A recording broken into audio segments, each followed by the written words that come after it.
আলাইকুম, welcome to my channel. Friends, আজ আপনাদের দেখাতে যাচ্ছি আমি লাল শাক চিংড়ি মাছ দিয়ে ভাজি। তো এর জন্য আমি এখানে শাকটা ছোট করে কেটে নিয়েছি আর তার সাথে দিয়ে দিলাম পেঁয়াজ কুচি আর দিয়ে দিচ্ছি পরিমাণ মতো মরিচ। আপনারা এখানে চাইলে ঝালটা একটু বাড়িয়ে দিতে পারেন। তো এখানে আমি স্বাদ মতো লবণ দিয়ে দিলাম। এখন এটা আমি ঢাকনা দিয়ে ঢেকে দিব।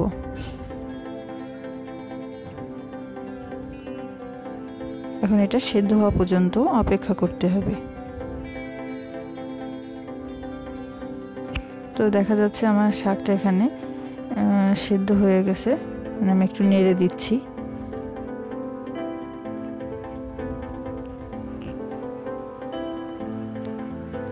নেড়ে দিয়ে এখন আমি শাকটা দেখলাম যে একটা বেশ কমে যেয়ে আরও শুকিয়ে গেছে, পানিটা অনেকটাই, শাকটাও নরম হয়ে গেছে।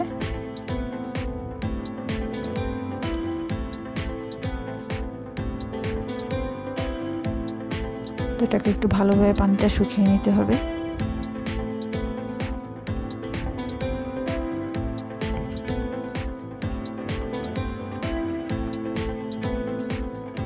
তো এখন একটা প্যান এখানে আমি নিয়ে নিব।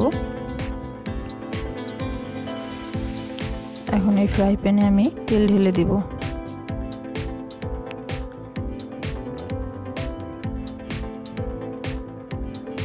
তো এখানে আমি কিছু পেঁয়াজ কুচি দিয়ে দিলাম আর দিয়ে দিব রসুন কুচি।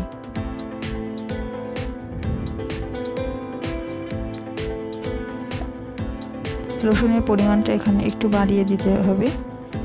তো এখন এটাকে এর ভিতরে আমি একটু চিংড়ি মাছ দিয়ে দিলাম। আপনারা চাইলে চিংড়ি মাছটা নাও দিতে পারেন, তবে চিংড়ি মাছটা দিলে স্বাদটা দ্বিগুণ হয়ে যায়। এটাকে এখন ভালোভাবে নেড়ে ছেড়ে মিশিয়ে নিতে হবে সব কিছু একসাথে।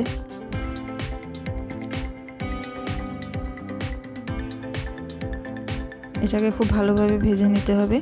তো এর ভিতরে এখন আমি একটু হলুদ দিয়ে দিলাম। হলুদটা দিয়ে আবার একটু ভালো করে নেড়ে নিচ্ছি।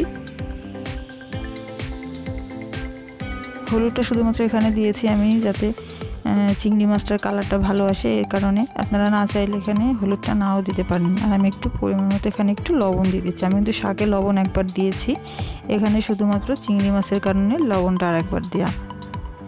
তো এখানে এখন আমার চিংড়ি মাছটা পেঁয়াজ রসুন ভাজা হয়ে গেছে। এর ভিতরে এখন আমি শাকটা দিয়ে ভালোভাবে নেড়ে চেড়ে নেব। সব কিছু একসাথে মিশিয়ে নিতে হবে।